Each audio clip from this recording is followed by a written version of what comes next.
केंद्रीय मंत्री चिराग पासवान ने मीडिया के सवालों का जवाब देते हुए कहा कि सरकार बार बार आश्वस्त कर रही है कि मौजूदा समय में देश में कोई संकट नहीं है।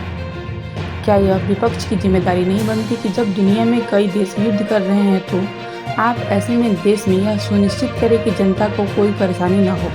पश्चिम बंगाल की मुख्यमंत्री ममता बनर्जी पर कहा कि वे हर स्थिति को अराजक बनाने का प्रयास करती हैं। यह असंतोष राज्य में पनपता जा रहा है।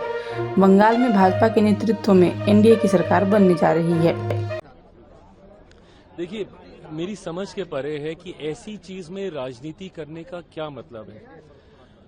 अगर ये संकट आने वाले दिनों में गहराता है, जिस तरीके से मौजूदा युद्ध की परिस्थितियां हैं, ऐसे में भी क्या विपक्ष को ये राजनीति करने का समय है?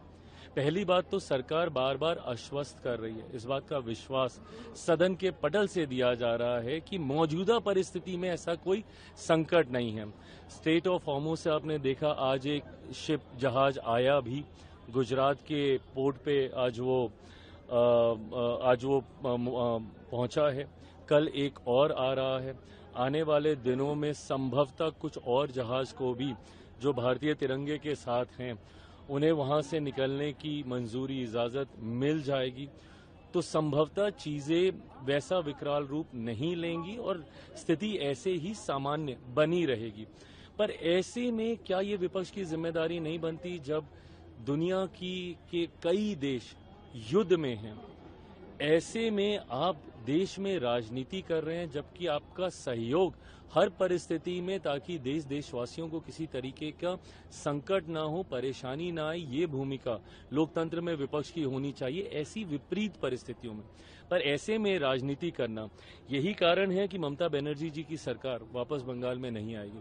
जिस अराजक परिस्थिति को वो बनाने का प्रयास करती हैं हर सिचुएशन में, उनके यहाँ कोई जांच के लिए चला जाए, ईडी उनके सामने खड़े हो जाना, सीबीआई को चुनौती दे देना, माननीय न्यायालय में जाके एसआईआर के खिलाफ अपनी बात को रखने का, तो ये दर्शाता है कि ये अराजक परिस्थिति को वहाँ की जनता भी नहीं स्वीकार करती है और ये असंतोष राज्य में पनपता जा रहा है। और ये परिणामों में भी देखने को मिलेगा, जहां इस बार बंगाल में एनडीए की सरकार भारतीय जनता पार्टी के नेतृत्व वाली सरकार बनने जा रही है। कई राज्यों के प्रभारी बनाए गए हैं, आपके दल से जिम्मेवारी मिली है सर, आपको क्या लगता है साथियों?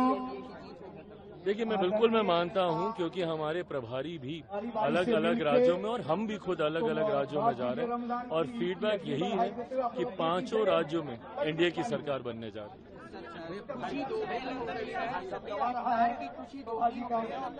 है।